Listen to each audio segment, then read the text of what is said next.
This video is made possible by our sponsors, AJA. We'd like to thank AJA for all their support and tell you to go to aja.com for all your production and post-production needs.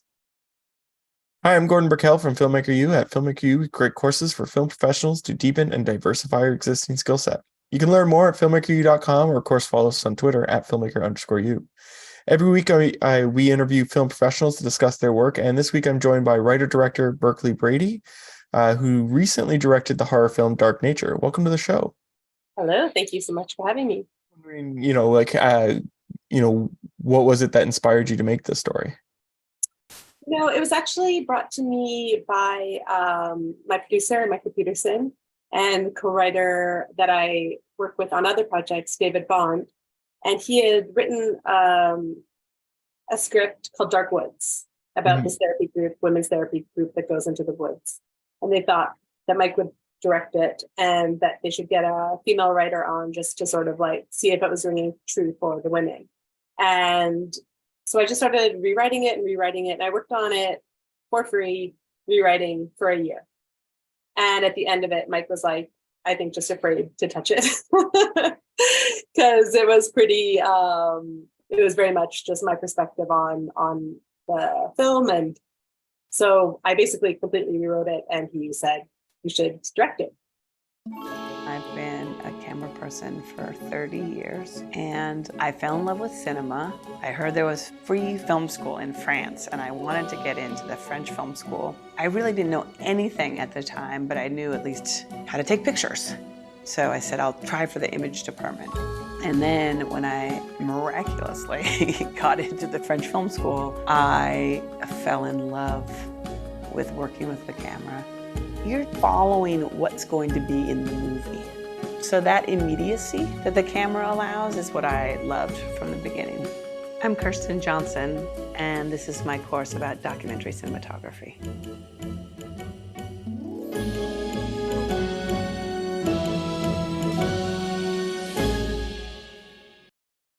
So when you're like, I guess it's one thing to be like, when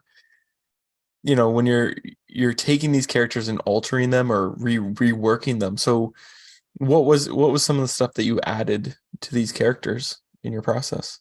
I think a lot of it was a realistic dynamic between the characters themselves, their friendships, the group dynamics. I think the abusive relationship in the movie, I portrayed that in a way that I just felt was a lot more believable. And I think in the original draft, it just kind of read to me like your typical, like the sort of abusive relationship you learn about in health class, where it's like, he's mean, she's meek, that sort of dynamic. And I think that's not really how bad relationships that I've seen or been a part of really work. Like they're so much more complex. And so, and they're a lot like an addiction, I think. People are in it and everyone around them can see like this is not good for you, but people are not done until they're done with relationships. You can't advise anyone, or it's just like an addiction. You can't help anyone until they're ready to leave. And so I really wanted to put that in there. And then just my knowledge of the outdoors in this area, I felt like I could really write to this location being from here and having spent a lot of time outside. Yeah. Now, I one of the things I found when I was doing research for this is that you took the actors to a group therapy session beforehand to help them sort of find their characters. Yeah, I wish we could have done that a lot. I wish I could have done that and then had some time to rewrite, because I would have added scenes and they came up with amazing backstories. The main character, Joy, she didn't participate. The actress, Hannah, didn't participate in that session because I gave her the option, but she felt like if her character was coming into that group for the first time, she wanted to really feel like the outsider there. So it wouldn't make sense to bring her in, which I think was a great choice. And yeah, so we worked with Dr. Rochelle and it was really, really great. It's so wonderful. So they were all in character for that session. So how did that change their characters, or did it add anything to their characters? It did a lot because we didn't have a lot of time with them. Like we had maybe 2 or 3 days before we started shooting where all the actors were in town. So this was, but of course they'd done a lot of work on their characters themselves and, with me over the phone. But this was a chance to just be there in the room in their character. And I think to flex a little, they're each meeting each other and working with each other for the first time. So they're each kind of showing each other what they can do and what they're bringing to the character. So I think it was really as much just for them as for the story. And especially for Kyra Harper, who played the doctor, she could see how a real psychologist would deal with the group dynamics and the things that come up, because it's not like a normal person. You don't like, we can assume, and I can, as a writer, try my best to imitate what a therapist does, but I'm not a therapist.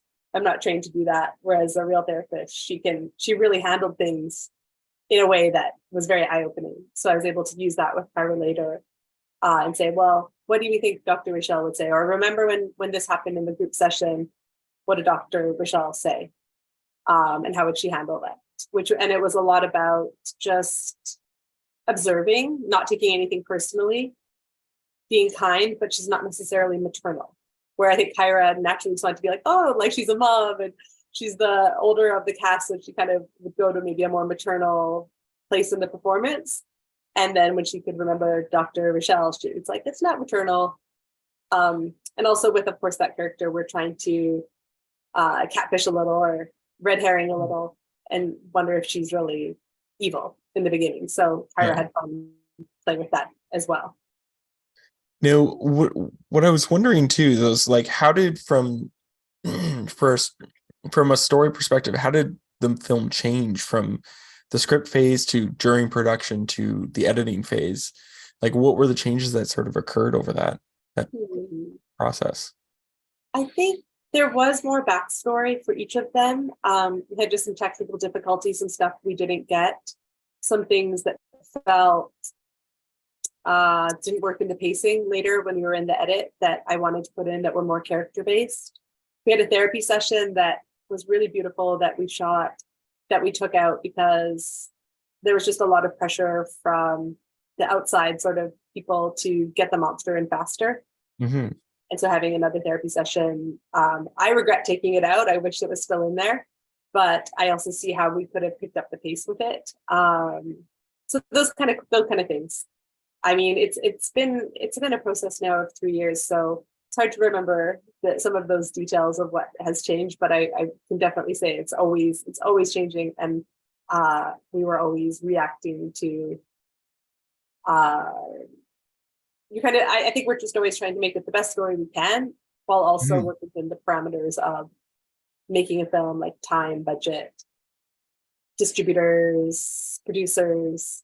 There's so many people that are involved, and so making everyone happy and getting it over, that's a big part of doing it. So what's interesting is, so you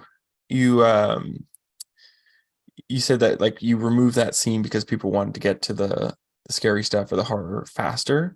Yeah. Did you, because the horror sort of starts midway through, like the monster and what have you, so did that stuff get shifted earlier, or how did that happen?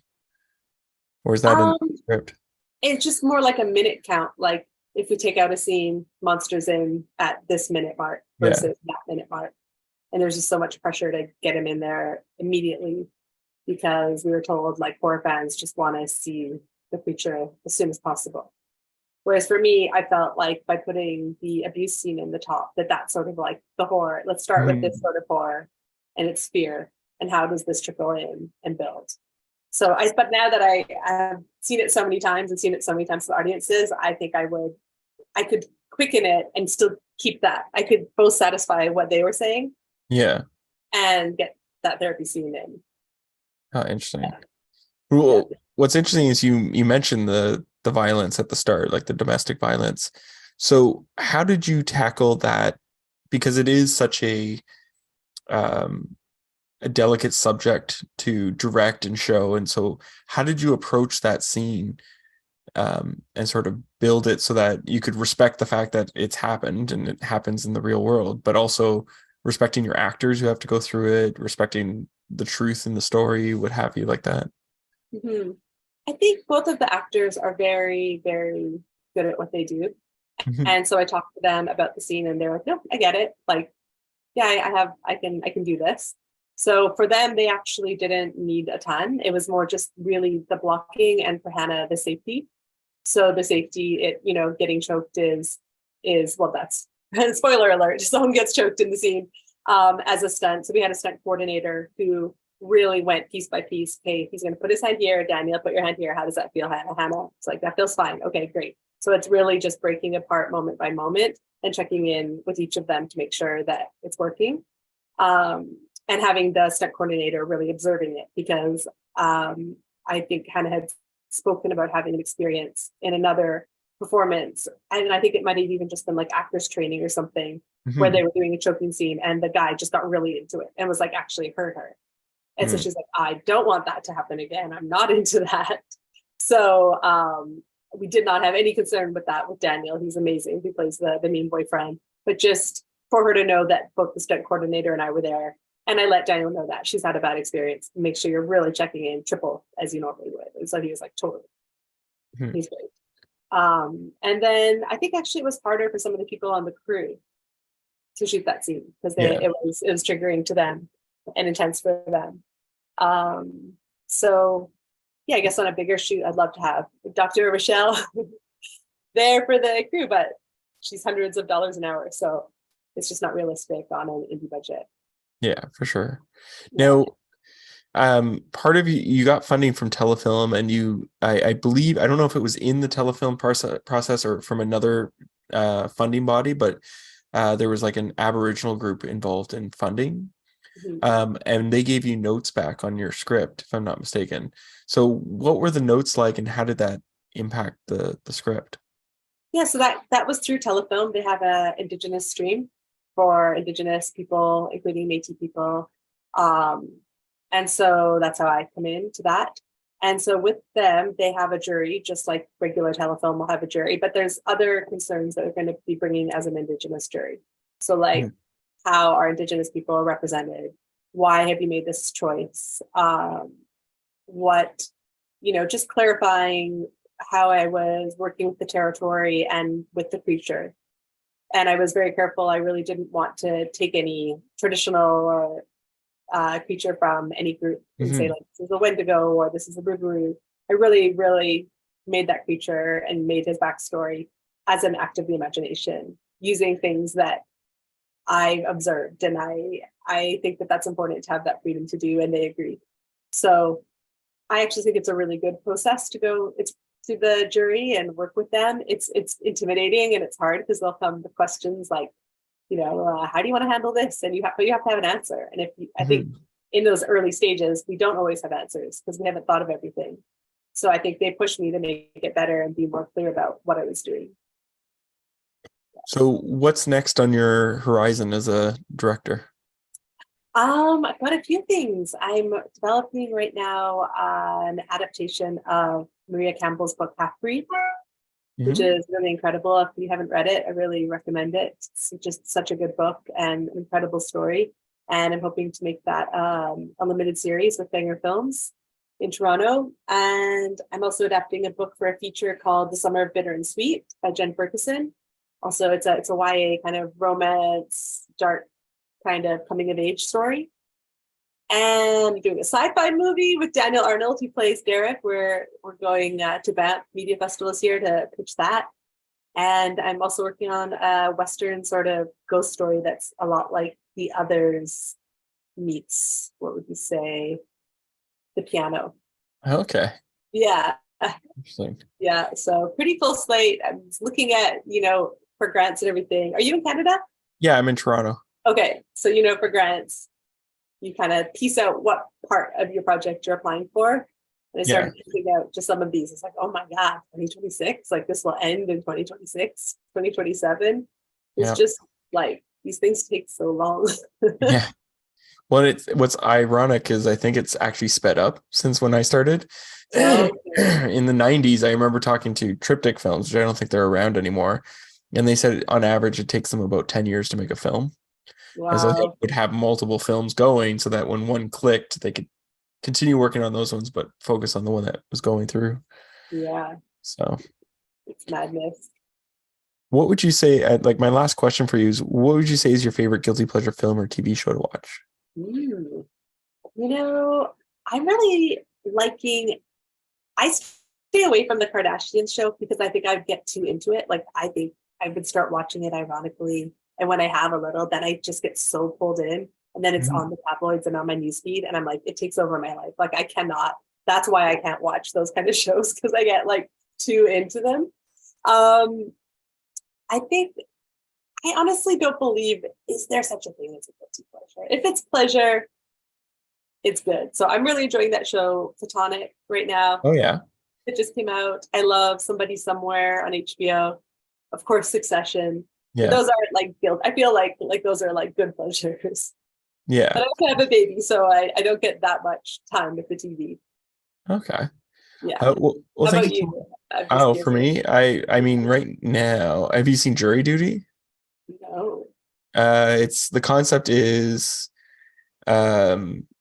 it's they have one person who's showing up for jury duty that's a real person who thinks they're showing up for jury duty, and the rest of everyone else in the courtroom is actors. And then they basically tell them that they're making a documentary on the process of jury duty, and then see what happens. So Crazy. Do these people feel like so betrayed at the end? Like it's kind of a mind. I don't want to ruin it for anyone Okay. watching, but yeah, it's good. This sounds very good. It kind of sounds like that HBO show. What is it called? The guy, it just came out last year. Oh, Really what was avant-garde, like really good. I'm not sure. Jonathan, he does that show where he goes to businesses and is like, let me fix your business. Oh, yeah. And then he Can't made remember his the name. show. Yeah. Where it's like, he's like, let's have actors recreate parts of someone's life so they Yeah. can like conquer it. But then he's like, what am I doing with my life? What if I tend to be husband, wife at this, like would have the child? And then they have the actors be the kid. Yeah, anyway. Yeah. Well, and it's funny because they have James Marsden shows up as himself, and he's like a Okay. celebrity, and so he plays himself as a jerk celebrity, angry that he has to be at jury duty, and Oh my gosh. it's great. Awesome. What is it on? What is it on? I think it's on, if you have Prime in Canada, it's on Prime. You just search for it inside Prime. I'm supposed to write today. Yeah. About a couple hours before the baby comes back, but I might Yeah. just have to go check this out.